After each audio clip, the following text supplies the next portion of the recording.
अनस की स्टोरी में आपका स्वागत है। आज फिर हम एक नई कहानी लेकर आपके सामने उपस्थित हैं। अगर आप लोगों के पास भी कोई डरावनी हॉरर स्टोरी है तो आप हमें इंस्टाग्राम पर डीएम करें। तो चलिए शुरू करते हैं। आज की कहानी। रात के 11 बज रहे थे। अविनाश, एक 25 साल का लड़का, अपनी डेस्क पर बैठा था, अपनी आंखों को स्क्रीन से हटाए बिना। वह एक अजीबोगरीब वेबसाइट पर था जिसे उसने कुछ ही घंटे पहले ही ढूंढा था। वेबसाइट का नाम मौत.com था और यह पूरी तरह से काले रंग की थी। अविनाश ने इस वेबसाइट को एक अजीबोगरीब रेडिट पोस्ट में देखा था। पोस्ट में दावा किया गया था कि यह वेबसाइट श्रापित थी और जो कोई भी इसे देखेगा उसकी मौत निश्चित थी। अविनाश, जो स्वाभाविक रूप से जिज्ञासु था, इस दावे के बारे में जानने के लिए खुद को रोक नहीं पाया। जैसे ही उसने वेबसाइट खोली, एक भयानक चेतावनी स्क्रीन पर दिखाई दी। ये वेबसाइट श्रापित है, जो कोई भी इसे देखेगा उसकी मौत निश्चित है। अविनाश घबरा गया, लेकिन उसे आगे बढ़ने की जिज्ञासा रोक नहीं पाए। उसने चेतावनी को अनदेखा कर दिया और आगे बढ़ने का फैसला किया। वेबसाइट पर अजीबोगरीब कहानियों का संग्रह था जो सभी अंधेरी मौत से संबंधित थे। इन कहानियों में भूत, राक्षस और अन्य अलौकिक प्राणियों का उल्लेख था। अविनाश ने इन कहानियों को पढ़ना शुरू किया और धीरे धीरे उसे डर महसूस होने लगा।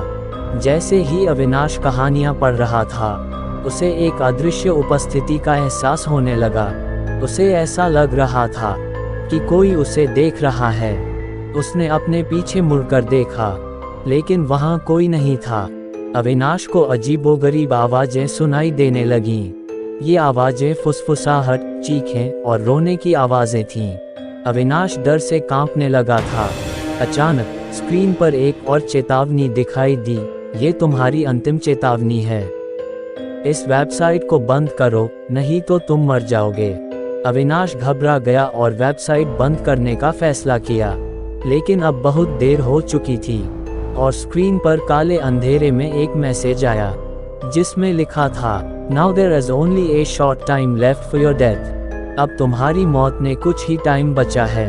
अविनाश को एक अदृश्य शक्ति ने जकड़ लिया और उसे खींचना शुरू कर दिया। उसने मदद के लिए चिल्लाने की कोशिश की, लेकिन उसकी आवाज नहीं निकली। अविनाश को ऐसा लग रहा था मानो जैसे कोई उसका गला दबा रहा हो। अविनाश अपनी जगह से हिल भी नहीं पा रहा था। वह कुछ भी नहीं बोल पा रहा था। कुछ ही मिनटों में अविनाश की मौत हो गई। उसकी मौत का कारण पता ही नहीं चला था। पुलिस को मौके पर बुलाया गया, लेकिन वे कुछ भी नहीं ढूंढ पाए। अविनाश की मौत एक रहस्य बन गई। कुछ लोगों का मानना था कि वह मौत.com वेबसाइट के श्राप का शिकार हो गया था। दूसरों का मानना था कि यह एक हत्या थी, लेकिन हत्यारे का कोई सुराग नहीं मिला।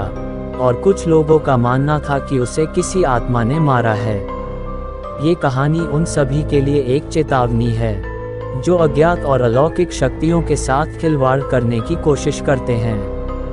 मौत.com वेबसाइट एक रहस्य बनी हुई है और जो कोई भी इसे देखने का साहस करता है वह मारा जाता है। पार क्या था उस वेबसाइट में और कौन उसे चला रहा था, ये कभी पता नहीं लग पाया। क्या आप उस वेबसाइट को कभी खोलना पसंद करेंगे? अंत। ध्यान दें, ये कहानी काल्पनिक है और इसमें किसी भी प्रकार की भूतिया या अतीत की घटना नहीं है। अगर आपको वीडियो अच्छी लगी हो तो प्लीज़ वीडियो को लाइक करें और चैनल को भी सब्सक्राइब करके बेल नोटिफिकेशन को ऑल पर प्रेस कर दें। Thanks for your watching.